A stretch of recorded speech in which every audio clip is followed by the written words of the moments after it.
Com autoridade, fala no Senhor com palavras de cura, palavras poderosas, que nos liberte, que nos salve, que nos faça, Senhor, agora sermos também homens e mulheres que caminham firmes para a vitória.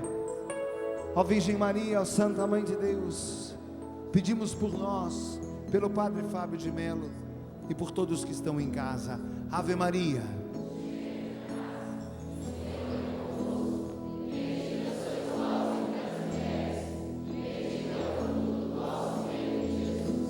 Santa Maria, Mãe de Deus, agora rogai por nós, Santa Mãe de Deus. Rogai por nós, Santa Mãe de Deus. Diga forte: rogai por nós, Santa Mãe de Deus, para que sejamos dignos das promessas de Cristo. Vai se sentando e dizendo: ó, enche-me, Espírito, ó, enche-me, Espírito, ó, enche-me, Espírito de Deus. Ó, enche-me, Espírito, ó, enche-me, Espírito, ó, enche-me, Espírito. Mesmo sentado, levanta sua mão e diga: ó, enche-me, ó, enche-me, enche-me, Senhor. Todos nós, com você de casa, dizemos juntos: ó, enche-me, Espírito, ó, enche-me, Espírito, ó, enche-me, Espírito de Deus. E hoje é dia 31 de dezembro, último dia do ano, né? Convido você a abrir então a Bíblia na última página, Apocalipse, capítulo 22, versículo 6 em diante. Tenho certeza que Deus vai nos falar muito, assim como já está nos falando, de maneira muito especial nessa passagem. A gente desejar a paz, a gente querer uma Jerusalém renovada, como a gente tem aprendido aqui ao longo desses dias, consiste em a gente assumir a nossa parte. Portanto, vamos abrir a página agora. Vamos silenciar o nosso coração também. Eu sei que depois do almoço é mais difícil, até eu estou com sono, estou com vontade de dormir, mas a gente vai fazer um esforcinho. A gente vai cantar um pouquinho hoje, durante a pregação também, para a gente poder, a música nos ajudar a acordar e a gente ficar com o coração em Deus. Vamos lá? Apocalipse 22. Isso, esse silêncio é bom. Esse silêncio nos ajuda a entrar dentro da gente. Versículo 6, acompanhem comigo. Então ele me disse: essas palavras são dignas de fé e verdadeiras, pois o Senhor, o Deus que inspira os profetas, enviou o seu anjo para mostrar aos seus servos o que deve acontecer muito em breve. Eis que eu venho em breve. Feliz aquele que observa as palavras da profecia deste livro. Eu sou servo como tu e como teus irmãos, os profetas e aqueles que guardam as palavras deste livro. É a Deus que deves adorar. E Jesus então disse-me: não deixeis sob sigilo as palavras da profecia deste livro, pois o tempo marcado está próximo. O malfeitor continue fazendo o mal, o sujo continue a sujar-se, todavia, que o justo continue praticando a justiça, e o santo santifique-se ainda mais. Eis que venho em breve, trazendo comigo a minha recompensa para retribuir a cada um segundo as suas obras. Eu sou o Alfa, o Ômega, o primeiro e o último, o começo e o fim. Felizes os que lavam as suas vestes, pois assim poderão dispor da árvore da vida e entrar na cidade pelas portas. Mas ficarão de fora os cães, os feiticeiros, os libertinos, os assassinos e os idólatras, e todos os que amam a mentira e a praticam. Eu, Jesus, enviei o meu anjo para vos dar este testemunho sobre as igrejas. Eu sou o rebento e a raiz de Davi, eu sou a brilhante estrela da manhã. O Espírito e a esposa dizem: vem. Aquele que ouve também diga: vem. Quem tem sede, venha, e quem quiser, receba de graça a água vivificante. Para todo o que ouve as palavras da profecia deste livro, vai aqui o meu testemunho. Se alguém lhe acrescentar qualquer coisa, Deus lhe acrescentará as pragas que aqui estão descritas. E se alguém retirar algo das palavras do livro dessa profecia, Deus lhe retirará a sua parte da árvore da vida e da cidade santa que se encontram descritas neste livro. Aquele que dá testemunho dessas coisas diz: sim, eu venho em breve. Amém. Vem, Senhor Jesus. Vamos dizer? Vem, Senhor Jesus. Mais uma vez. Quando a gente pensa que o Apocalipse é o livro da promessa, quando a gente descobre que o Apocalipse não é o livro do medo, mas é o livro desta promessa que hoje nós queremos concretizar na nossa vida, nós começamos a descobrir que a única coisa que nós humanos podemos fazer diante da promessa de Deus é uma única coisa: esperar. Diante da promessa de um Deus, o ser humano é convidado a esperar. E é por isso que o Apocalipse é o livro da espera, é o livro que nos descreve todas as realidades futuras, com o intuito de nos fazer vontade de estar lá. É a mesma coisa, eu conto aqui para vocês uma coisa que eu gosto muito, com o desejo de que vocês também fiquem com vontade de conhecer. É como a gente contar um doce que comeu numa viagem que fez. Isso é mostrar a promessa de Deus, de maneira que crie dentro dos corações que a escutam o desejo de comer também, o desejo de conhecer também.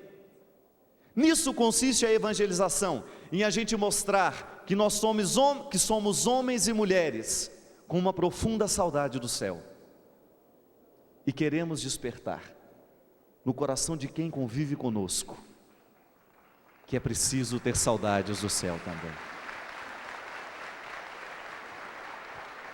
E que essa promessa feita por Deus, hoje se configura para nós como nós falamos na missa, como nós rezamos na missa.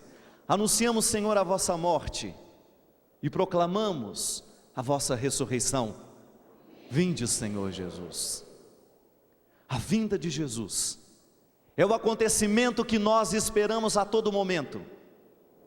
E nem estamos falando de uma escatologia, onde tudo vai acontecer, onde todas as realidades serão mostradas.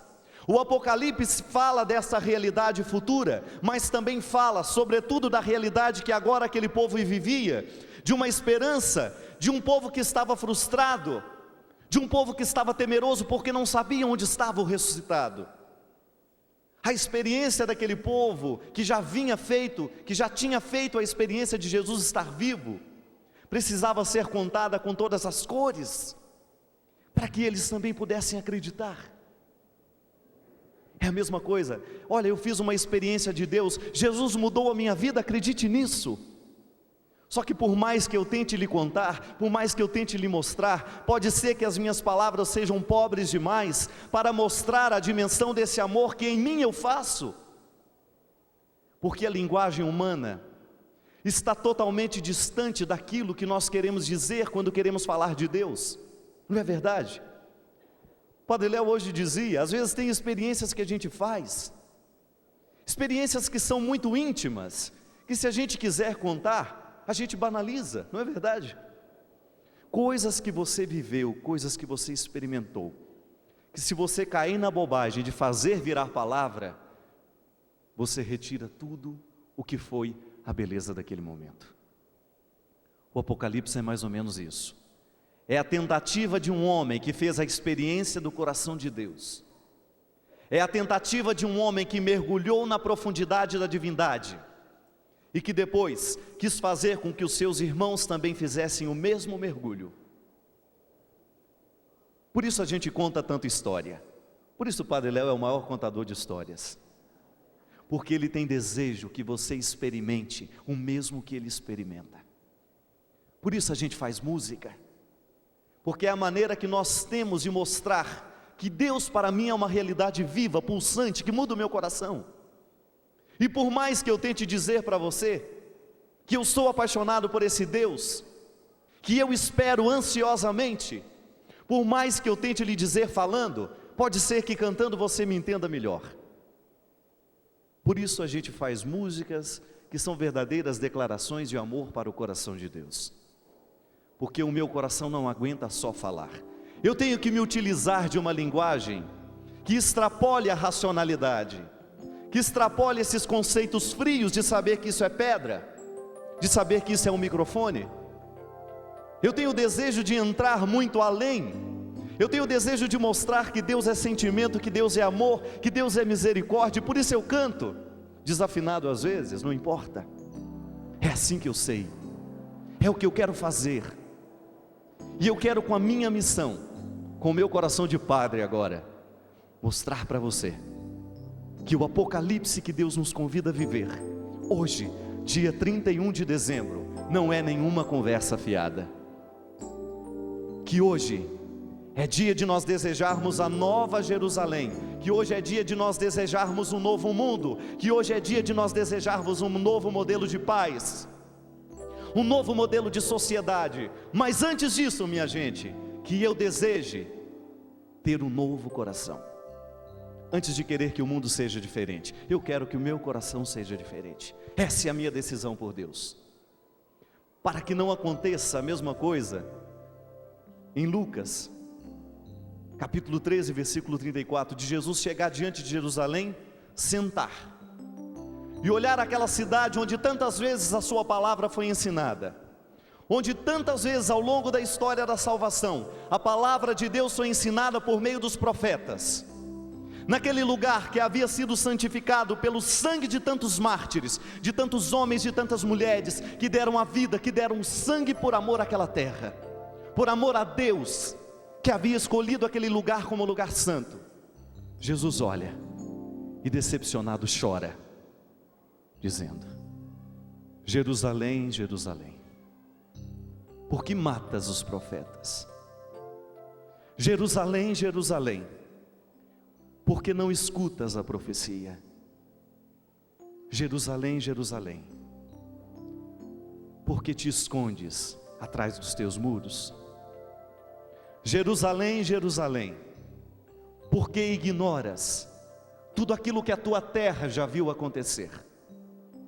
Por que te esqueces tão facilmente tanta palavra que foi capaz de mudar a sua vida, e hoje continuas ainda ignorando a profecia que está sendo gritada nos teus ouvidos? Jerusalém, Jerusalém, se soubesses o que pode trazer-te a paz, abririas hoje mesmo os muros da tua cidade, abririas hoje mesmo os muros que cercam o teu coração, e diria: vem, Senhor Jesus, vem, porque esperar por ti não é esperar de mãos cruzadas, de braços cruzados.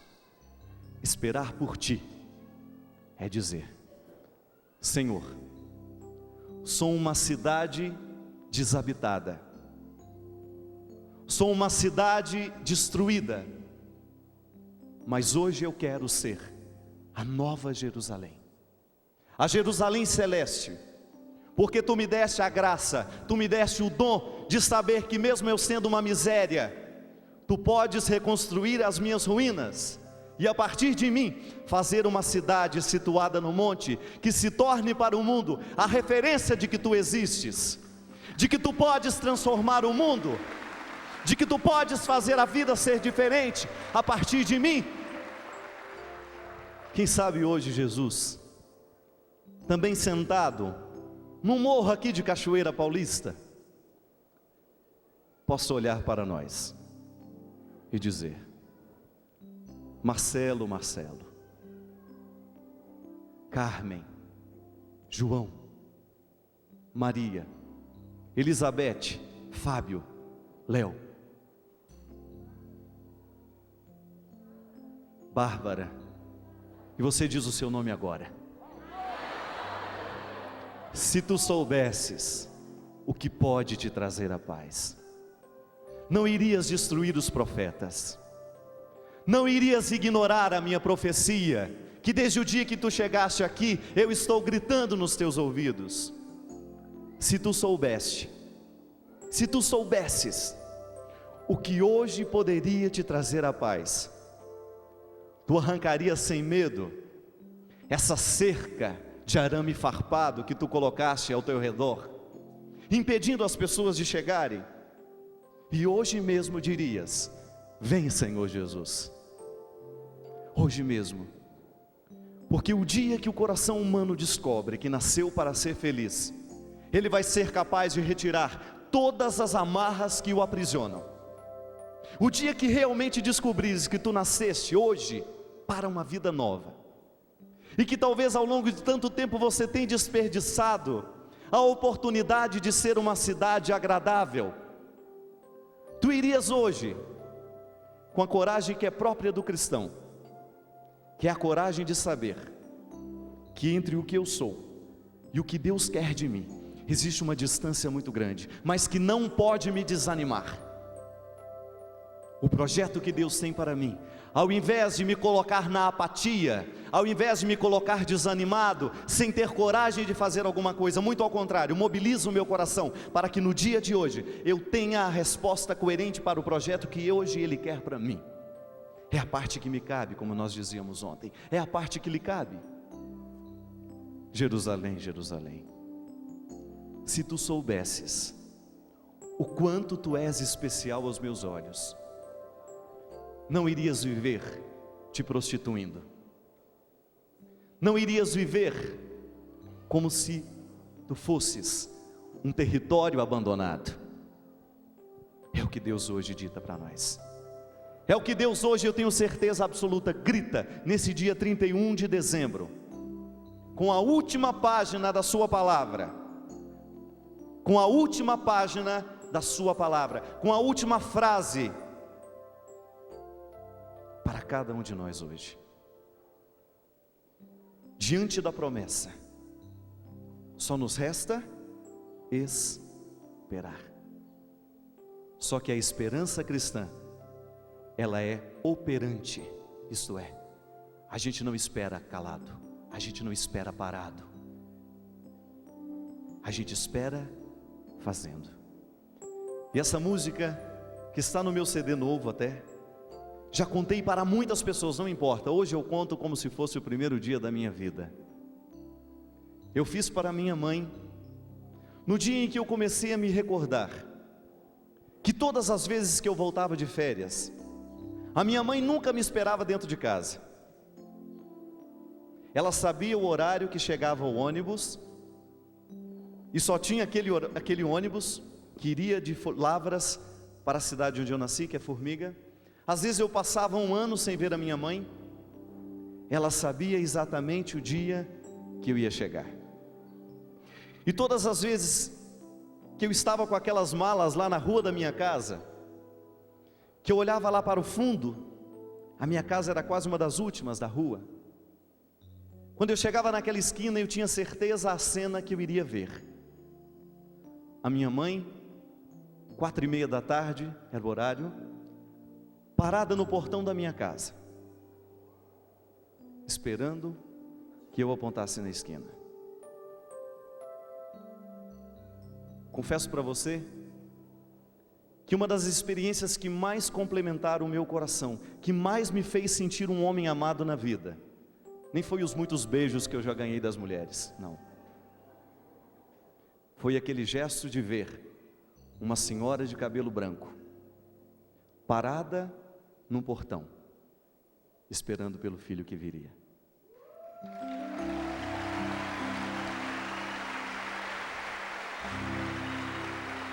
Eu olhava ao longe, era pobre, não tinha dinheiro para ir de táxi, tinha que carregar aquelas malas, carregava um pouco, doía as mãos, pegava de novo. E quando a minha mãe me via, ela saía do lugar dela, ela dava um pulinho muito tradicional dela, vinha em minha direção de braços abertos, chorava ela de cá, chorava eu de lá, porque para mim, aquele momento era de primordial importância, para que eu me sentisse alguém esperado, alguém amado. E aquele gesto da minha mãe me ajudou a entender que o coração de Jesus é assim também, que a minha experiência de Deus é mais ou menos assim. Você que é mãe sabe, quantas vezes na sua vida você já foi capaz de esperar por um filho? Você sabe muito bem, você que é pai, quantas vezes você deixou de dormir porque esse filho não estava em casa? Quantas vezes você também foi capaz de ficar esperando no portão porque o seu coração se contorcia? É uma espera operante, isso é, você não consegue ficar parado, você é capaz de esperar, mas tem que fazer alguma coisa para demonstrar que está esperando, porque quem ama vai para o portão, quem ama não fica parado dentro de casa, faz alguma coisa. É assim. Ver a espera da minha mãe foi a melhor maneira que eu tive de entender como é que funciona essa tal esperança cristã. E quando eu abraçava a minha mãe, era beijado por ela, eu entrava, eu sabia que ali estava o bolo que eu mais gostava, e que à noite ela iria fazer arroz, feijão, chuchu e carne moída, e que no banheiro estaria o sabonete preferido. E eu descobria, a espera da minha mãe não consiste em estar parada no portão. A espera da minha mãe consiste em preparar o ambiente para que a pessoa amada possa se sentir à vontade depois. Aí eu começo a pensar que amar é o mesmo que esperar. Porque na vida a gente só espera quando a gente ama. Na vida a gente só é capaz de preparar quando aquele que vai chegar é importante para nós. E às vezes nós temos uma dificuldade danada de ser amado na espera. Sabe por quê? Quantas vezes eu me pegava dizendo, porque minha mãe não dormia porque eu não chegava, e garanto que você muitas vezes. E no momento que ela dizia, meu filho, por favor, onde você estava? E dava um pito na gente. A gente se irritava. Pô, mãe, me larga, para de encher o saco, me deixa em paz. Quando na verdade, quem dera todos os filhos na vida pudesse ter uma mãe enchendo o saco no momento que chega. Porque muitas vezes dizer, perguntar por onde você andou, onde você estava, é a maneira mais perfeita que alguém tem de lhe dizer, eu te amo, tu és especial para mim. Porque só se preocupa quem ama. Quem não está nem aí para você, não quer nem saber por onde você andou. Por isso, você que é filho, quem sabe hoje Deus queira curar isso no coração. Aceite a exigência do seu pai, para você ter horário para chegar em casa. Filho que não tem horário para chegar em casa é filho que não é amado. Porque o horário é uma maneira que nós temos de sinalizar, você é importante para mim. Você é importante para mim. E aí eu descobri que a esperança cristã é isso, que Deus faz com que o nosso coração seja um coração onde se cultiva a espera. Você é capaz de esperar por esse Deus? É? Você é capaz de acreditar que Deus espera por você? É?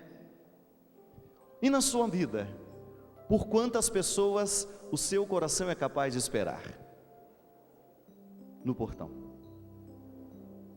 Por quantas pessoas você é capaz de sinceramente esperar no portão, sem se cansar? Ou então, quem sabe, uma boa maneira de saber como é que a gente está amando e sendo amado, é a gente se perguntar, quantas pessoas são capazes de esperar por mim? Talvez tanto o coração não seja capaz de seguir Jesus. Talvez existam tantos corações no nosso meio que não são capazes de acreditar na esperança cristã, que não são capazes de ter as suas vidas transformadas, pelo simples fato de na vida não ter ninguém um dia ter esperado por ele no portão. Quem sabe muitos de nós estamos hoje fragilizados, impossibilitados de entender o que é a espera cristã, o que significa viver uma religião que nos convida a esperar, ao mesmo tempo fazendo, ao mesmo tempo lutando. Por quê? Porque o mundo de hoje tem muito pouca capacidade de esperar pelas pessoas. Muito ao contrário, a gente se despreza, é verdade? Quantas vezes na sua vida o seu coração identificou esse sentimento? Eu fui deixado de lado, eu fui abandonado, eu fui esquecido. Quantas vezes o seu coração já identificou isso? Com sinceridade, pense. Quantas vezes o seu coração não foi capaz de olhar para o espelho e reconhecer-se como é? Porque muitas vezes, para que as pessoas nos esperem, elas colocam condições. Eu espero, mas você tem que ser assim, assim e assado. E quando alguém coloca condições, o amor já foi embora há muito tempo. Que a gente só se sente verdadeiramente amado na vida o dia que a gente mostrou tudo o que a gente tem de melhor, e junto com isso, tudo o que a gente tem de pior. Porque é o único jeito que a gente tem de saber ser amado. E o Léo sabe disso, eu acompanho isso na vida dele não é teoria. As pessoas são recuperadas em Betânia, é porque lá elas podem ser aquilo que elas têm de melhor e também aquilo que elas têm de pior. Quando são esperadas no portão, são esperadas com aquilo que elas são de verdade. Quantos de nós tivemos que criar ilusões para que pudéssemos ser amados? Quantos de nós caminhamos, vivemos 30, 40, 50 anos alimentando ilusões sobre nós mesmos? Ilusões. Tanto é que no meu convite de ordenação eu fiz questão de colocar: Senhor, agradeço ao coração de Deus por chegar a este dia alimentando menos ilusões acerca de mim mesmo. Foram-se as ilusões, ficaram as esperanças. Você não tem direito de ter ilusões sobre você mesmo. Você tem direito de ter esperanças.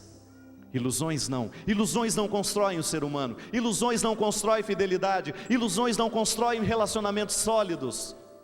O que constrói a pessoa na sua verdade é a esperança que ela tem, é a esperança de saber: embora hoje, Senhor, eu sou uma porcaria, eu sei que trabalhando, ajudado pela sua graça, eu tenho condições de ser melhor. Porque conversão é isso, é a gente sentir que Deus vai invadindo a nossa vida e mudando o nosso coração, mudando a nossa personalidade, o nosso jeito de ser, o nosso jeito de agir.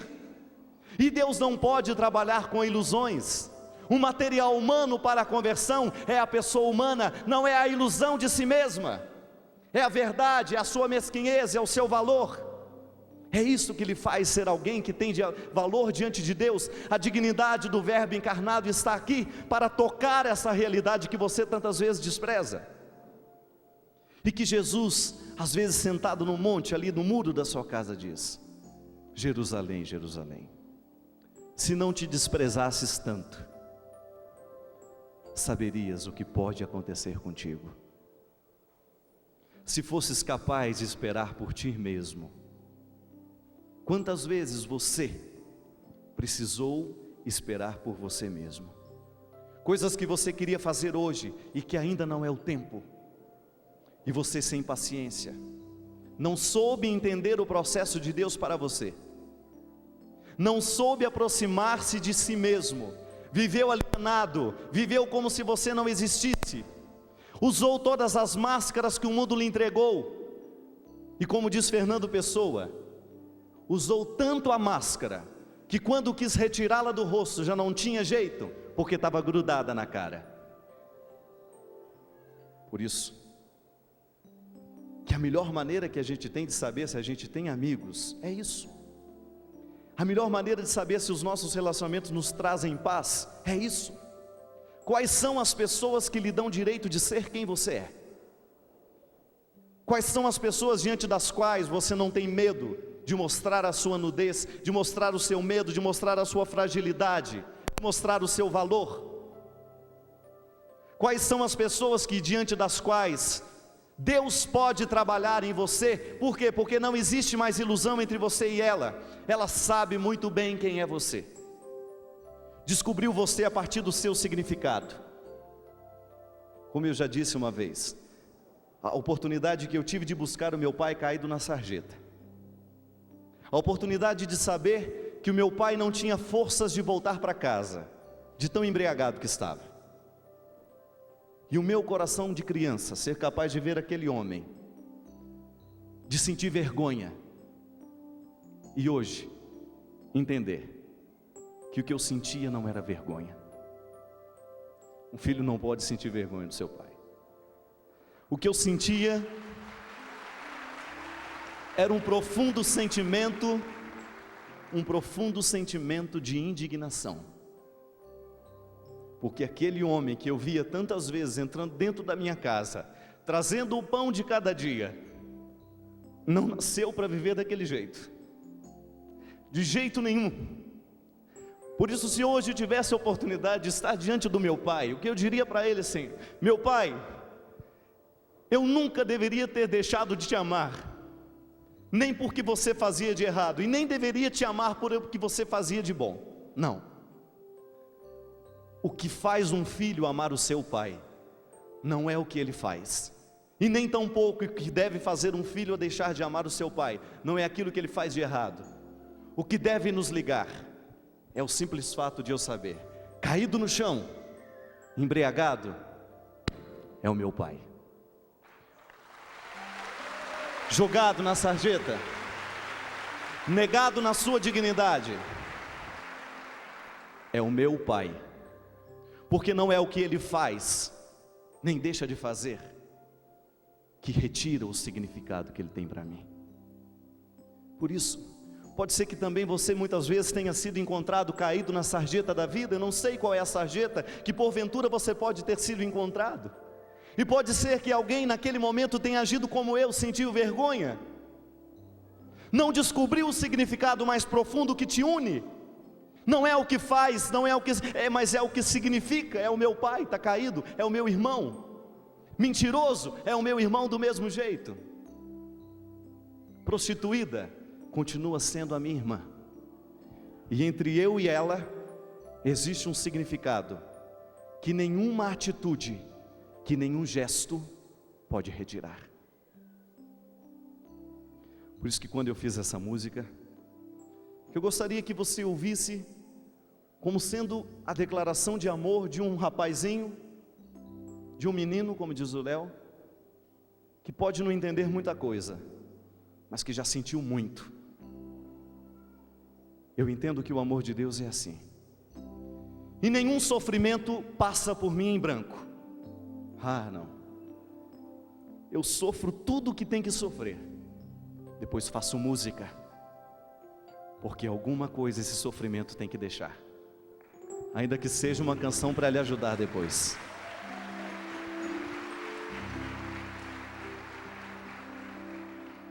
Se você soubesse o quanto é intenso no meu peito o amor que eu tenho por você e o que guardo aqui dentro. Se você voltasse sempre, se houvesse intimidade, certamente deixaria de implorar por outro amor. Na distância é tão difícil ser amigo de alguém. Olhe para mim, eu preciso lhe dizer. E a minha mãe parada no portão: e eu espero por você e não me canso de esperar.